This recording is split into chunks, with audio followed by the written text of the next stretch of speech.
ఎటువంటి విజయాన్ని సాధించాడండి? ఆ విజయము సడన్గా వచ్చింది కాదండి. ఆ విజయము తన జీవితంలో స్టెప్ బై స్టెప్ చిన్న చిన్న విజయాలు సాధించుకుంటూ ఉన్నతమైన విజయాన్ని స్వతంత్రించుకున్నాడు. ప్రతిదినమో మన జీవితంలో విజయం సాధిస్తూ ఉండాలి. మన నోటి మీద విజయం సాధించాలి, మన కంటి మీద విజయం సాధించాలి, మన తొందరపాటుతనం మీద విజయం సాధించాలి, మన కోపం మీద విజయం సాధించాలి, మన శరీరం మీద విజయం సాధించాలి. ప్రతిదినము విజయం సాధించుకుంటూ మనం ముందుకు వెళ్తేనే గొప్ప విజయాలను మనం స్వతంత్రించుకోగలుగుతాం. మొదటిగా దావీదు విజయాన్ని సాధించాడు. ఈరోజు మన మధ్య ఎవరైనా ఉన్నారా ఓడిపోతున్న వాళ్ళు?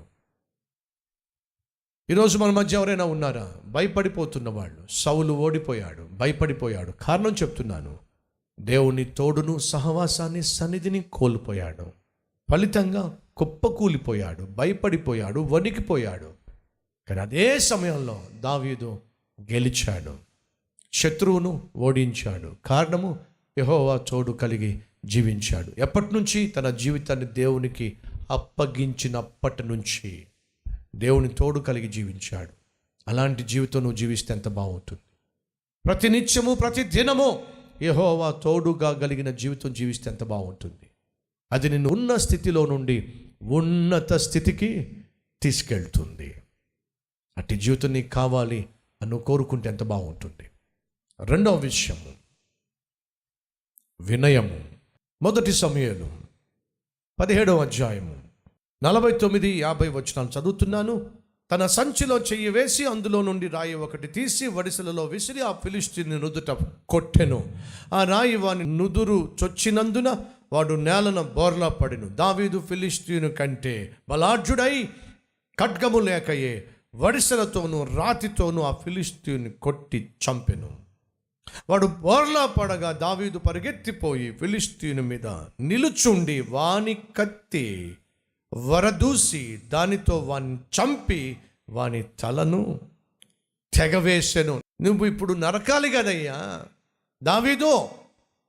గొల్యాతును చంపుతానంటున్నావు, తలకాయ నరికేస్తానంటున్నావు, తలకాయ పట్టుకొస్తానంటున్నావు. నువ్వు వెళ్తుందేమో వడిసె పట్టుకుని వెళ్తున్నావు, తలకాయ ఎలా నరుగుతావు? వడిసెతో. అప్పుడు దావీదు చెప్పుంటాడు, నేను కత్తి పట్టుకెళ్ళాల్సిన అవసరంలా. ఎందుకని? వాడే పట్టుకొస్తున్నాడు, వాడి కత్తితో వాడిని నరికేస్తా. ఏమిటో దావీదు, నీ సంగతి నాకేం అర్థం కావటల్లా. ఎస్, ఆ రోజు దావీదుకున్న ధైర్యం ఎవ్వరికీ అర్థం కాల. ఎందుకని? దావీదు కలిగి ఉన్న ధైర్యము అదృశ్యమైన దేవుని హస్తముతో కూడిన ధైర్యము. అది అదృశ్య బలము, అదృశ్య దేవుని యొక్క సన్నిధితో కూడిన బలము. తెగ నరికేశాడు, విజయం సాధించాడు.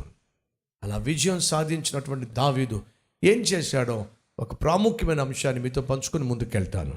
తర్వాత ఏం జరిగింది? 54వ వచనము. అయితే దావీదు ఆ ఫిలిష్తీయుని ఆయుధములను తన డేరాలో ఉంచుకొని అతని తలను తీసుకొని యెరూషలేమునకు వచ్చాను. దావీదు ఫిలిష్తీయుడైనటువంటి గొల్యాతు తల నరికేశాడు. ఏ కత్తితో నరికాడు? గొల్యాతు యొక్క కత్తితో నరికాడు. ఇప్పుడు ఆ కత్తిని తీసుకుని ఏం చేశాడో తెలుసా? తిన్నగా వెళ్ళి తన డేరాలో దాన్ని తగిలించి అక్కడ పెట్టుకొని ఆ తర్వాత వచ్చి గొల్యాతు తల పట్టుకొని నడుచుకుంటూ పట్టణానికి వచ్చాడు. ఎందుకని? ఆ కత్తి తీసుకెళ్ళి తన గుడారంలో దాచుకున్నాడు. కారణం తెలుసా? ప్రతిరోజు బహుశా ఆ కత్తిని చూసి ఉంటాడు. అయ్యా, గొర్రెలను కాసుకునేవాడిని, గొర్రెలను మేపుకునేవాడిని, కానీ ఈరోజు దేశములో ఒక గొప్ప జయశాలిగా నన్ను పరిగణిస్తున్నారు. గొల్యాతుని ఎవ్వరూ చంపలేకపోయారు, సౌలు వంటి రాజే చంపలేకపోయాడు, మా అన్నలు అతని దరిదాపులకు వెళ్ళలేకపోయారు. కానీ అలాంటి గొల్యాతును నేను చంపగలిగాను అంటే అది కేవలం నీ మహా కృప వల్ల మాత్రమే సాధ్యమైందయ్యా. ఈ సత్యాన్ని నేను ఎప్పుడూ మర్చిపోను. ఈరోజు నేను కలిగిన విజయానికి, ఈరోజు నేను కలిగిన పేరుకి, ఈరోజు నేను కలిగిన ఈ గుర్తింపుకు కారణము నా శక్తి, నా యుక్తి కాదయ్యా, నీ మహా కృపా. ఎంత వినయం గలవాడండి, ఎంత వినయం గలవాడండి. ఆ గొల్యాతు యొక్క కత్తి తీసుకెళ్ళి తన గుడారంలో దాచుకున్న కారణం ఏమిటంటే ఎప్పటికప్పుడు దాన్ని చూసినప్పుడల్లా కృతజ్ఞత కలిగి, నాయనా ఈ విజయము నీవు అనుగ్రహించిన విజయము. దావీదు విజయం సాధించాడు, వినయాన్ని ప్రదర్శించాడు, విధేయునిగా జీవించాడు. ఇంత చేస్తున్నా సరే దావీదు మళ్ళీ వచ్చి సౌలుకు దెయ్యం పడితే మళ్ళీ వాయిద్యం వాయించి ఆ దెయ్యాన్ని వెళ్ళగొట్టేవాడండి. ఎంత విధేయత గలవాడండి. ద్వేషించబడుతున్నా, దూషించబడుతున్నా తన హృదయంలో మాత్రం మార్పు రాలేదండి. తన బాధ్యతను మాత్రం మర్చిపోలేదండి. ఉద్వేషించబడుతున్నా, దూషించబడుతున్నా, వ్యతిరేకించబడుతున్నా దేవుడు నీకు ఏ పని ఇచ్చాడో, ఏ బాధ్యతనిచ్చాడో, ఏ సేవనిచ్చాడో, ఏ సంఘాన్ని ఇచ్చాడో, ఏ ఉద్యోగాన్ని ఇచ్చాడో దాన్ని దేవుని యొక్క సహాయంతో కొనసాగించు. అంతిమముగా నువ్వే విజయము సాధిస్తావు. అట్టి కృప దేవుడు నీకు ఇచ్చులాగున, మనందరికీ ఇచ్చులాగున ప్రార్థన చేద్దాం.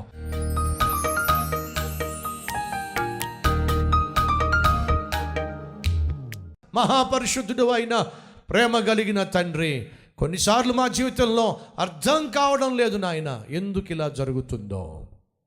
ఇంటిలో పోరాటాలు, పొలంలో పోరాటాలు, యుద్ధానికి వెళ్తే పోరాటం, ఎందుకు ఇలా జరుగుతుందో దావీదుకు అర్థం కాల. నాయనా ఈరోజు మాలో ఎవరైనా ఉన్నారేమో, యేసయ్యా నాకు అర్థం కావటల్లా, ఎందుకు ఇలా జరుగుతుందో అర్థం కావటల్లా, అసలు ఏమవుతుందో నాకు అర్థం కావటల్లా. అయ్యా మాకు అర్థం కాకపోయినా మమ్మల్ని అర్థం చేసుకునే అద్భుతమైన దేవుడవు నీవు. ఈ లోకంలో మమ్మల్ని నువ్వు అర్థం చేసుకున్నట్టుగా ఎవ్వరూ అర్థం చేసుకోలేరు నాయన. యోసేపు జీవితంలో అలాగే చేశావు, దావీదు జీవితంలో కూడా అలాగే చేశావు, మా జీవితంలో కూడా నాయన. ఈ అర్థం కాని పరిస్థితులన్నీ కూడా మాకు ఆశీర్వాదకరంగా మీరు మలచి మార్చి మీ నామాన్ని ఘనపరుచుకోమని, అలాగే హెచ్చించబడే కొలది, దీవించబడే కొలది నాయన వినయము, విధేయత కలిగి, తగ్గింపు తత్వముతో, కృతజ్ఞత భావముతో ఏ బండ నుంచి మేము చెక్కబడ్డామో, ఏ కొయ్య నుంచి నాయన మేము చెక్కబడ్డామో మర్చిపోకుండా కృతజ్ఞత భావము కలిగి దావీదు వలె వినయము, విధేయత కలిగి మేము జీవించులాగున సహాయం చేయి. యేసు నామం పేరట వేడుకుంటున్నాం తండ్రి, ఆమేన్.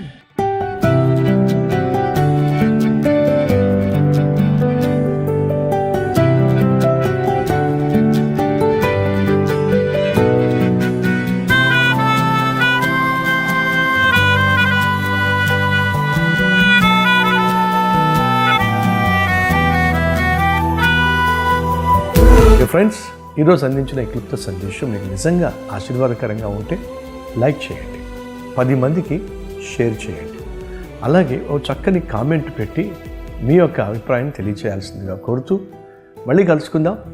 అంతవరకు సెలవు.